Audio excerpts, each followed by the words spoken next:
Imagine two heavyweight boxers who've been punching each other for a decade. Mid-fight, they both pause, shake hands, and agree to trade water bottles. That's the US and China right now. Only instead of gloves, they're wielding export bans and semiconductor restrictions. And instead of hydration, they're trading microchips for rare earth metals. So, did Washington and Beijing just call off the tech war, or are they just restocking for round two? Let's dig in. What just happened earlier this week? US and Chinese officials met quietly in London and emerged with a handshake. Not a full treaty, not even a memo of understanding, but a mutual nod to ease certain export restrictions. The deal? Washington signals it may relax some controls on AI chip exports, and in return, Beijing promises to loosen its grip on rare earth element shipments. Rare earths, of course, are the unsung heroes of modern tech. They're in everything: your phone, your EV, your drone, your fighter jet. And China controls about 60% of global production and even more of the refining capacity. This isn't just a trade agreement, it's a high-stakes balancing act. Both nations are essentially saying, let's stop trying to choke each other for now. But here's the catch. This isn't a full rollback of restrictions. It's more like a pause, or better yet, a mutual de-escalation protocol. Neither side fully trusts the other. They're not allies. They're rivals playing chess on a trade board. Backstory. How we got here. This tech war didn't start last week. It's been brewing since 2018 when the Trump administration first imposed tariffs on Chinese goods and later targeted companies like Huawei. Fast forward to 2022 and 2023, and Biden doubled down, this time focusing on advanced semiconductors and AI technologies, aiming to cripple China's ability to compete in next-gen tech. China responded with countermeasures. Most notably, it restricted exports of gallium and germanium, two crucial rare earths used in semiconductors, solar panels, and military applications. They didn't have to fully ban them. Just hinting at limits caused supply chain tremors worldwide. It was tit for tat.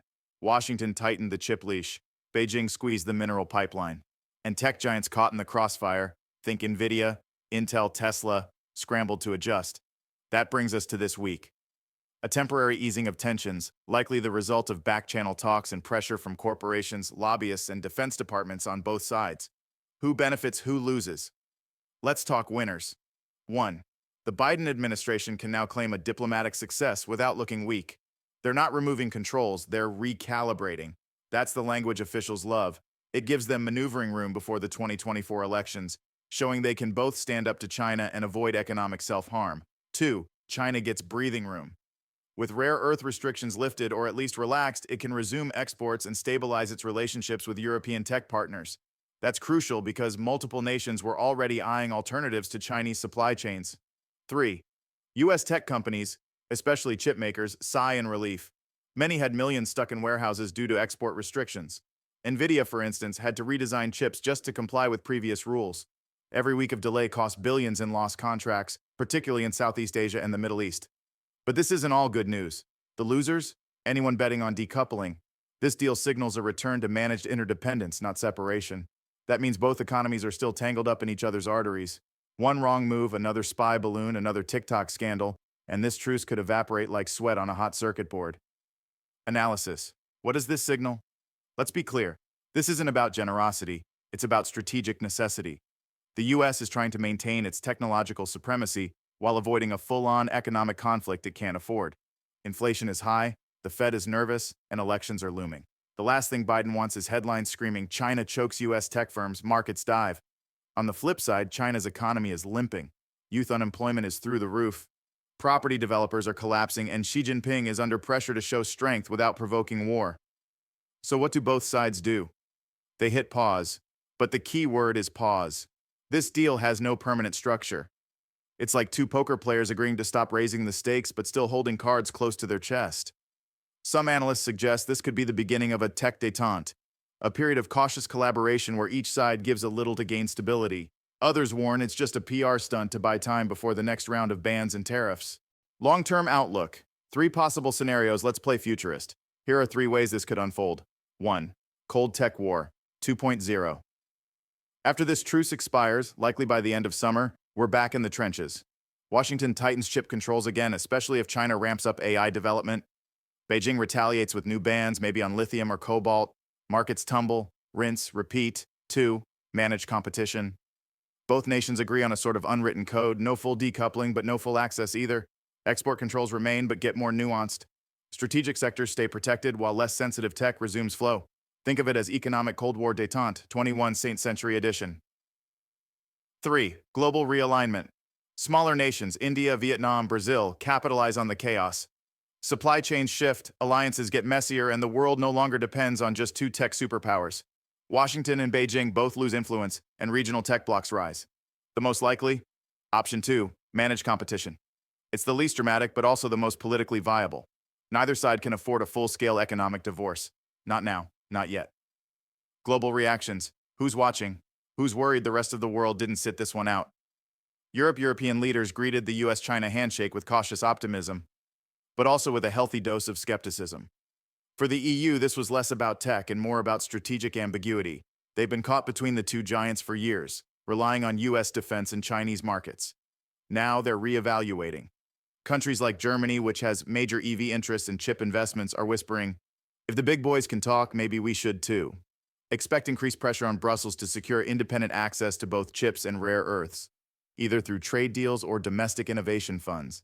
New Delhi sees this as an opportunity. It's been quietly building out its own semiconductor ecosystem and wooing global manufacturers away from China. If US firms begin to hedge their supply chains, India becomes the next big workshop of the world. It's already investing billions into chip fabrication, and a calmer US-China front gives India time to scale up without choosing sides. Yet. Taiwan.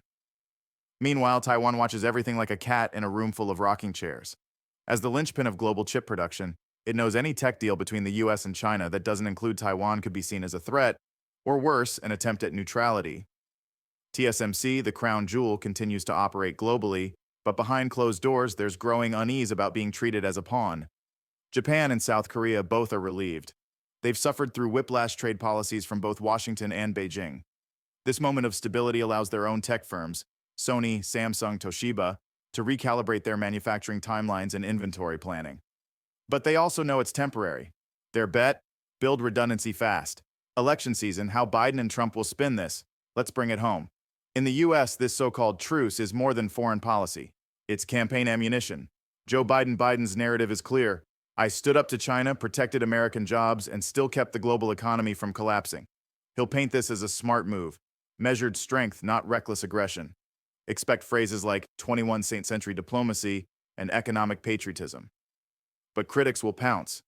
Donald Trump or whoever runs on the GOP ticket? Trump's line will be simple. Biden's soft, we had China on the ropes, and he gave them a lifeline. He'll claim the US gave up leverage, that American dominance is slipping, and that this is proof the Democrats are weak on China.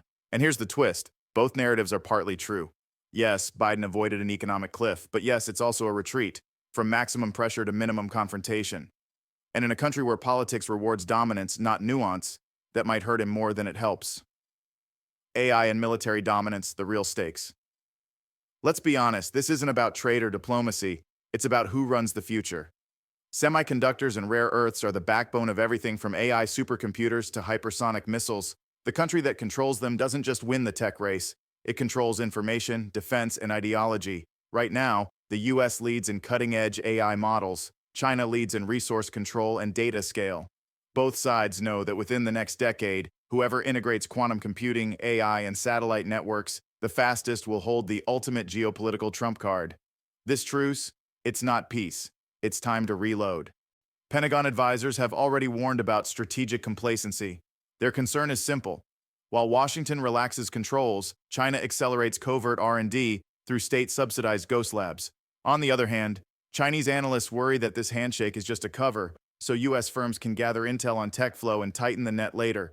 It's a global race, and nobody wants to blink first. Final thoughts. Theater of power. So what are we really watching?